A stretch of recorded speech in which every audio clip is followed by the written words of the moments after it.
West Virginia, uncommon place. I heard y'all guys doing. Um, so we've gone into detail about the projectors and everything else, but I want to talk about something that goes along with these projectors. Projectors, a nice Bluetooth speaker, but a SanDisk solid state drive. I buy the solid state, the extreme portable ones, fast read speeds and things like that. Now I get these things so that I would like to keep a catalog of movies on there that I can just watch anywhere, and it takes away from having to have Wi-Fi and such and such. The brilliance in this idea is like, sometimes you go camping or you go somewhere, and not everybody has, cable anymore or anything like that, and some people just have the internet on their phones that they use in their houses.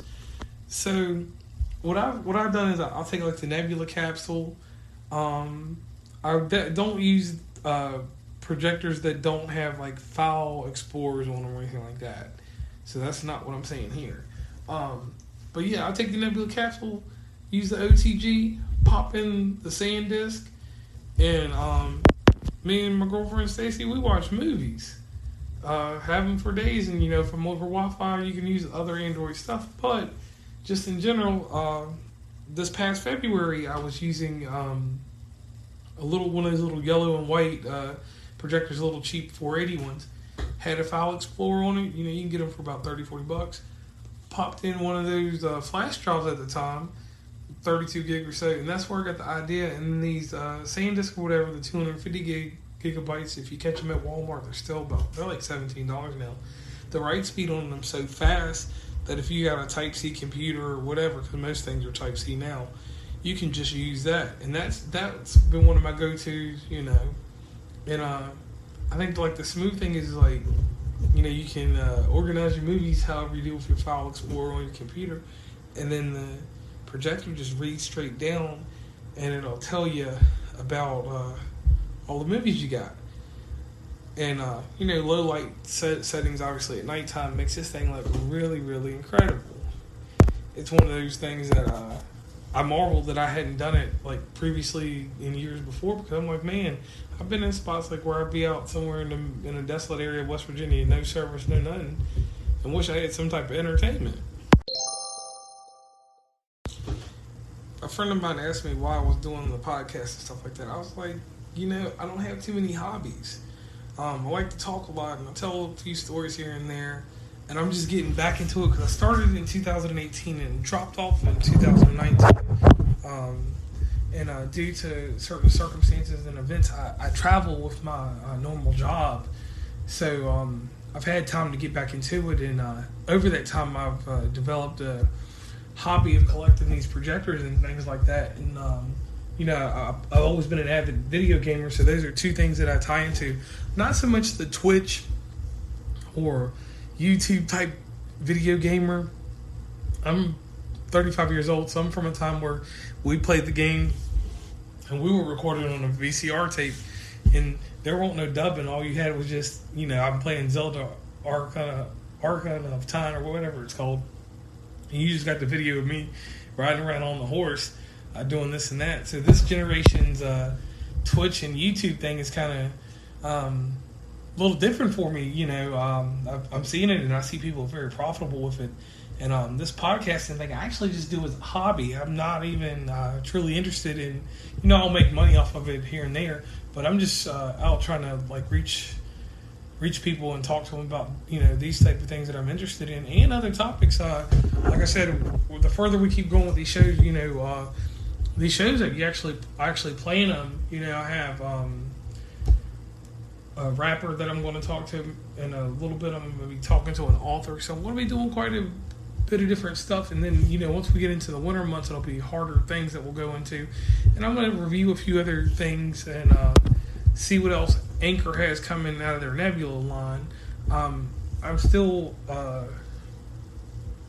up to date with mirrors, projectors, and stuff like that, and Venkio, because Venkio, like I said before, is another one of those things that I'm just like, yeah, that's a premier projector, go buy it at Walmart.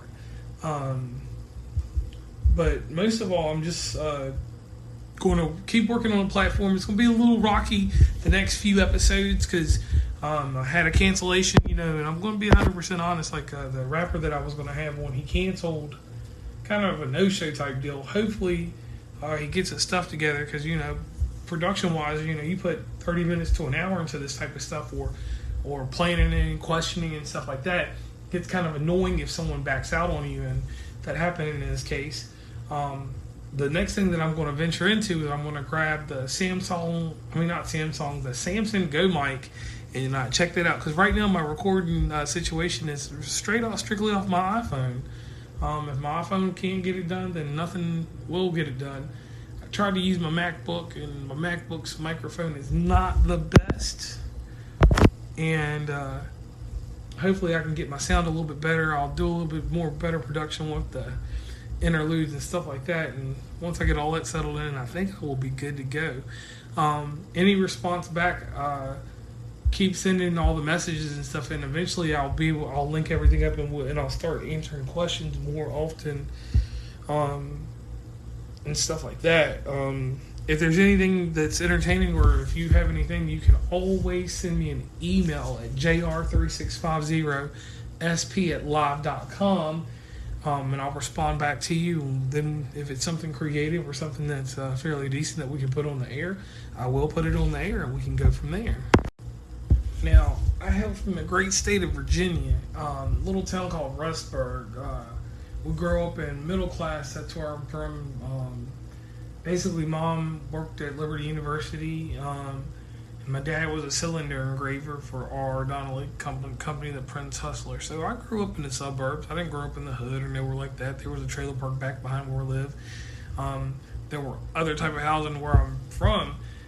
So growing up, it was such a diverse crowd because, in this part of Virginia, we don't necessarily, in the early beginnings, divide each other up by how much money you have and all that stuff. That type of stuff really didn't happen until we got into middle school, and even higher in middle school, after 5th, 6th grade, 7th or 8th grade. That's when you can kind of see the difference in who's got money and where they live and where they're from. And, no one ever treated anybody truly different until we got to the 9th grade. So I've always had a versatile amount of friends, so I could have one guy at this end of the spectrum and a girl at this end of the spectrum and be friends with them. And nobody would ever know the difference because the way we grew up, everything was so well blended that, we just didn't take time to do that stuff. Like I said, up until high school, and then once high school started, you started seeing it, and it kind of, where there was a big city, which is Lynchburg, and then another city, Roanoke, you started seeing a divide in people, and it kind of molded you to how you were going to be. I was always a type of person, I was about like a USB cable. I always hooked up to different people, and it didn't matter who you were, we could make some type of connection on some level. And that's where I kind of got this knack for doing this podcast, because when I was younger, me and two other friends, we used to have a little RCA camera, and we would go around in high school and we filmed with a TV show. I'm not going to say the name of it, but people remember it.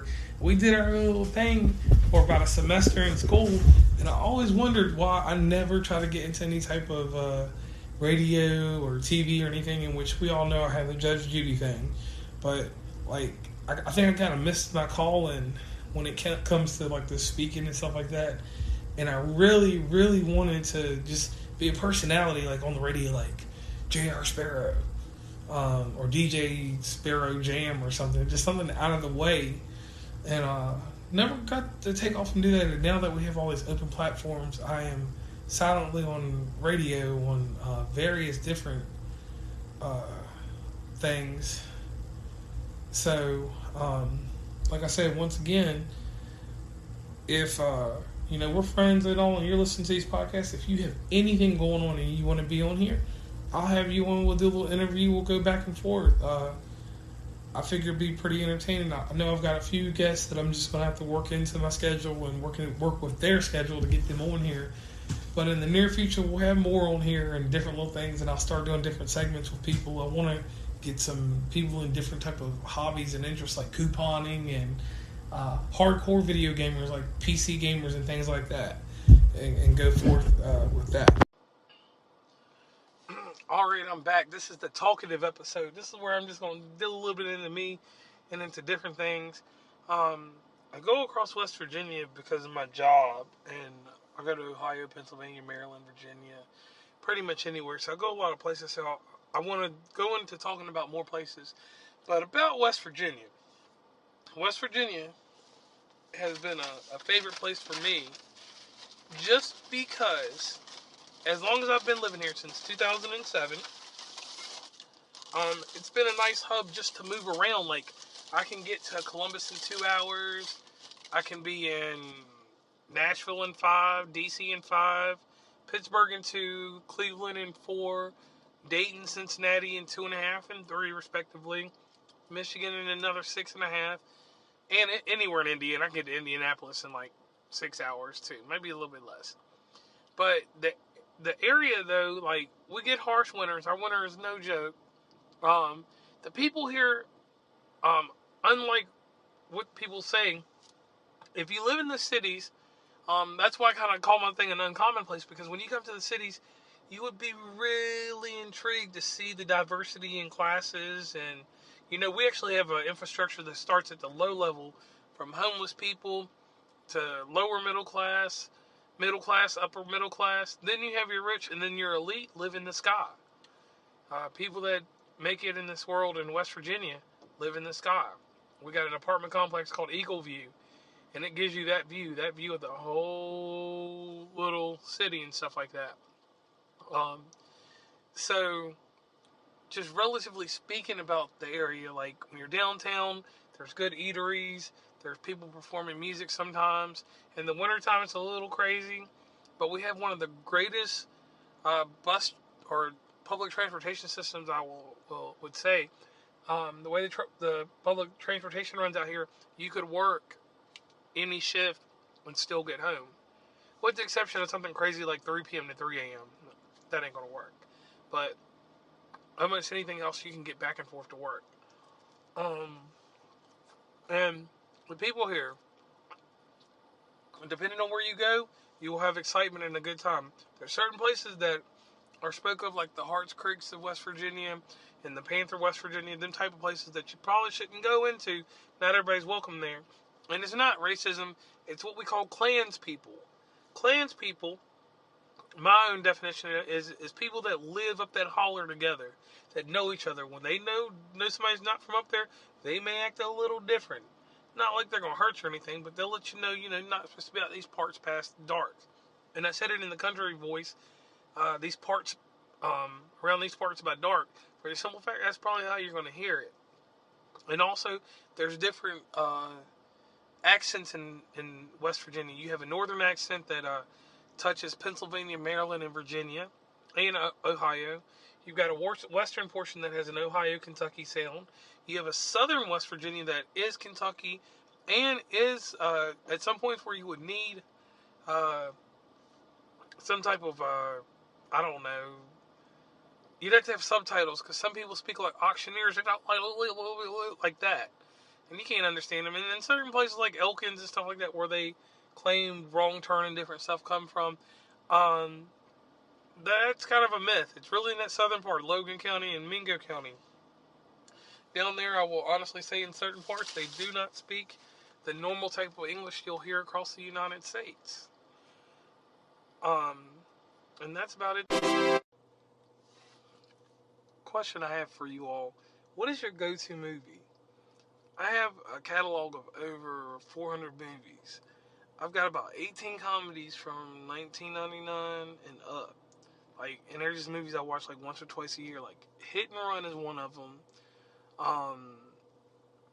Quite a few Wes Anderson movies, Moonrise Kingdom, Royal Tenenbaums, and especially my favorite movie, Life Aquatic, with Steve Zissou. I like those comedies, and I'm into cinematography, so I like to see how, the cameras are used, and how filming aspects play into the TV and into the movie theater projector, or the projector I have at the house, or projectors. Just wanted to know what you like. leave a message over at the link that I provided. And I want to thank everybody for the Instagram love. Hope you get to listen to the music that'll be coming from some of the artists that I'll be talking with later. And a crazy thing about this whole podcasting thing is that, you know, a lot of times, like what I do also, I build up a lot of episodes before I produce them. So if you do have something and you think that you want it on the air, just get in touch with me. jr3660sp@hotmail.com, and we can go from there. We can figure out a format, if I can fit it into a show with something else, or if it's just good enough that we can run a stretch of good 15, 20, 30 minutes. We can just look into it. And once again, thank you guys for the support. And man, I'll be back on with the next episode.